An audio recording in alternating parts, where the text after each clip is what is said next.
السلام علیکم ورحمۃ اللہ وبرکاتہ۔ ناظرین، آپ دیکھ رہے ہیں اسلامک میڈیا، اور آج ہمارے ساتھ ایک خاص مہمان ہیں جو تعارف کے محتاج نہیں ہیں، لیکن پھر بھی میں ایک تعارف کرا دیتا ہوں آپ کو۔ حضرت مولانا سید سلمان حسینی ندوی صاحب آج ہمارے ساتھ موجود ہیں۔ تو حضرت، سب سے پہلے میں آپ کا اپنے چینل اسلامک میڈیا پہ استقبال کرتا ہوں۔ وعلیکم السلام۔ میں خوش آمدید کہتا ہوں۔ بہت اچھا ہوا کہ آپ یہاں تشریف لائے، اور آپ سے کچھ باتیں ہوں گی انشاءاللہ۔ حضرت، سب سے پہلا سوال میرا یہ ہے کہ سعودی حکومت نے جو تبلیغی جماعت پر پابندی لگائی ہے، اس پر آپ کا کیا موقف ہے؟ سعودی حکومت کا جہاں تک تعلق ہے، یہ یوں تو ابتدا ہی سے ایک ایسی حکومت ہے کہ جو انگریزوں کے تعاون سے قائم ہوئی۔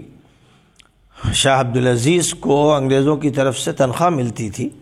اور اس کی تفصیلات نیٹ پہ موجود ہیں۔ 1980 سے پابندی لگا دی گئی، سلفی تحریک پر بھی، اور جماعت اسلامی پر، اور تبلیغ پر، اور اخوان پر، تمام جماعتوں پر پابندی تھی۔ لیکن یہ پابندی ایسی تھی کہ اس میں تبلیغی جماعت کے ساتھ رواداری کا معاملہ چل رہا تھا۔ جانتے تھے وہ کہ جماعت اپنا کام کر رہی ہے خاموشی سے، لیکن چونکہ وہ جانتے تھے کہ جماعت تبلیغ کا سیاست سے تعلق نہیں ہے، عسکریت سے تعلق نہیں ہے، فنڈامنٹلزم سے تعلق نہیں ہے، اس لیے یہ بیچارے اللہ کی بات کرتے ہیں، آخرت کی بات کرتے ہیں، کرنے دیا جائے۔ لیکن یہ بھی برداشت نہیں ہوا، اور بات بڑھتے بڑھتے یہاں تک پہنچی کہ وہاں کے جو اسلامی امور کے وزیر صاحب ہیں، ڈاکٹر عبداللطیف آل الشیخ جن کو کہا جاتا ہے، انہوں نے بیان جاری کیا کہ تبلیغی جماعت گمراہ ہے، اور معاشرے پر یہ خطرہ ہے، اور اس میں دہشت گردی پائی جاتی ہے، اور یہ مشرک بھی ہیں، یہ بدعتی ہیں، وغیرہ وغیرہ۔ یہ الزام باقاعدہ اس بیان میں واضح طور پر لگائے گئے،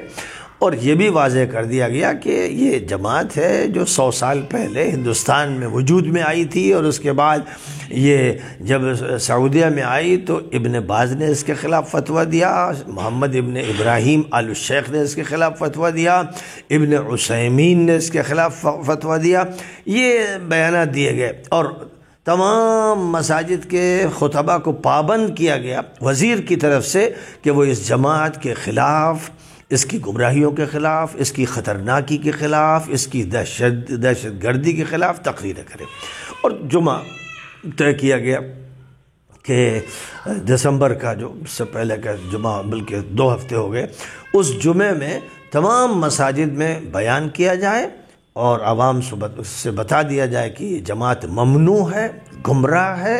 اور خطرناک ہے، اور یہ دہشت گردی کا دروازہ ہے، اس لیے اس پر پابندی ہے۔ یہ ان کا آخری وار ہے، کیونکہ یہ جماعت ایسی ہے کہ جس کو امریکہ میں اجازت ہے، یورپ میں ہے، روس میں ہے، جاپان میں ہے، یعنی کہیں پر بھی ایسی پابندی نہیں ہے۔ اس جماعت کو موقع دیا جاتا ہے۔ اسرائیل میں بھی تبلیغی جماعت کام کرتی ہے، وہاں بھی پابندی نہیں، لیکن چونکہ جزیرۃ العرب کا پورا حلیہ بدلنا ہے، اور جو سینچری ڈیل اسرائیلیوں کے ساتھ سعودی حکومت نے اور امارات اور مصر نے کی ہے، اس کا آگے مقصد ہے وہ یہ کہ مسجد اقصی ختم کر کے ہیکل سلیمانی یعنی ہیکل دجالی قائم کر دیا جائے، اور پورے فلسطین کا تخلیہ فلسطینیوں سے کروا دیا جائے۔ اب جب یہ کارروائیاں ہوں گی تو ظاہر ہے کہ پورے عالم اسلام میں ایک بھونچال آ جائے گا، اور تحریکات شروع ہو جائیں گی۔ تو اب کوئی بھی تحریک شروع نہ ہو سکے، دینی شعور باقی نہ رہے، دینی کام نہ ہو سکے، اس کے لیے یہ فیصلہ کیا گیا کہ جو سب سے زیادہ سادہ اور بے گناہ سی اور معصوم سی جماعت ہے، کہ جس کا کوئی جھگڑا نہیں ہے، اس کو بھی ختم کر دیا جائے، تو در حقیقت اسلام کا حقیقی اسلام، دعوتی اسلام اور تحریکی اسلام کا خاتمہ کرنے کے لیے یہ فیصلے کیے گئے۔ اب اس کے ساتھ ساتھ آپ اگر سمجھنا چاہیں تاکہ غلط فہمی نہ رہے تو یوں سمجھ لیں کہ جس وقت پابندی تبلیغ پر لگائی جا رہی اسی وقت جدے میں اور خاص طور پر حج کے ایام میں فلم فیسٹیول کیا گیا، دنیا بھر سے ننگے کمینے فلم اسٹار بلائے گئے اور ان کو جدے میں اس طرح کے جو حاجی صاحبان آئیں وہ دیکھیں کہ اب یہ رخ ہے اور اس رخ پر لوگوں کو چلنا ہے، تو وہاں آخری درجے کی بدماشیاں کی گئیں۔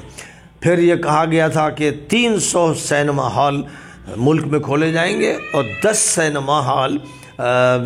مدینہ منورہ میں قائم کیے جائیں گے، اور پھر ابھی اسی وقت جس وقت یہ بیان آیا کہ سعودی حکومت پابندی تبلیغی جماعت پر لگاتی، اسی وقت ریاض میں ہندوستان کے سلمان خان کو اور یہاں کی جو بڑی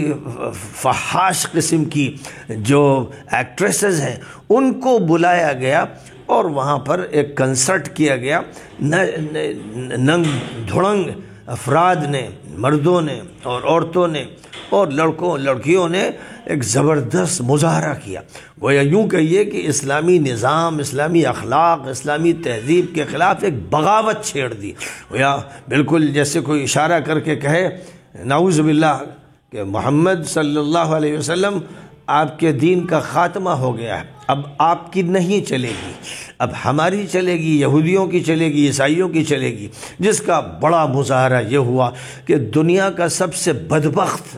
سب سے زیادہ لئیم اور کمینہ فرانس کا صدر مکرون، جس سے پوری ملت نفرت کرتی ہے اور بچہ نفرت کرتا ہے، اس کو اعزاز و اکرام کے ساتھ بلایا گیا تاکہ اس کے ساتھ معاہدے ہوں اور خاص طور پر فوجی ساز و سامان کی خریداری کے معاہدے کیے جائیں۔ یعنی اب جو مکرون جیسا گستاخ، اسلام کے خلاف گستاخی کرنے والا اور نبی کے خلاف گالیاں بکوانے والا مجرم، اس کو نبی کے ملک میں بلا کر اعزاز کیا گیا، اکرام کیا گیا، معاہدے کیے گئے اور اربوں اور کھربوں ریال کے اس کے ساتھ معاملات کیے گئے۔ اس سے زیادہ بدترین کسی بات کا تصور نہیں ہو سکتا۔ اس کا مطلب یہ ہوا کہ محمد بن سلمان جیسا مجرم اور خبیث و ملعون یہ کہہ رہا ہے کہ وہ نبی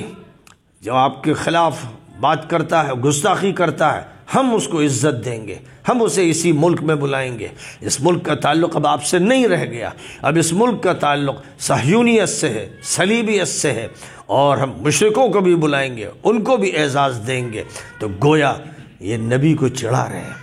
ملت کو چڑھا رہے ہیں، اسلام کو چڑھا رہے ہیں، قرآن کو چڑھا رہے ہیں۔ یہ وہ مجرمانہ کردار ہے۔ مختصر بات کرتے ہوئے کہتا ہوں کہ یہ مجرمانہ کردار ہے جو سعودی حکومت نے اس وقت اختیار کیا ہے۔ ابھی بھی اگر اس کے خلاف دیوبند خاموش رہے یا ندوہ خاموش رہے یا ادارے اور علماء خاموش رہے تو کوئی شک و شبہ نہیں کہ ان پر جہاں بھی وہ ہوں گے عذاب الہی آ کے رہے گا، کوئی ان کو بچا نہیں سکتا، کیونکہ ان مجرموں کا ساتھ دینے والے اور خاموش رہنے والے، تماشا دیکھنے والے اللہ کی پکڑ سے بچیں گے نہیں۔ حضرت، جیسا کہ آپ نے تبلیغی جماعت کو لے کر ایک بہت لمبی اور تفصیلی بات بتائی ہے، تو میں جاننا چاہتا ہوں، جیسا کہ آپ ملک و بیرون ملک میں خطابت اور بہت ساری چیزوں کے لیے جاتے رہتے ہیں، کیا واقعی تبلیغی جماعت شرک و بدعت کو بڑھاوا دیتی ہے؟ انا للہ و انا الیہ راجعون۔ تبلیغی جماعت سب سے بڑی توحید کی داعی ہے۔ اس کی دعوت کا آغاز لا الہ الا اللہ محمد رسول اللہ سے شروع ہوتا ہے۔ 6 نمبروں میں پہلا نمبر توحید ہے، اور وہ توحید اتنی زبردست ہے کہ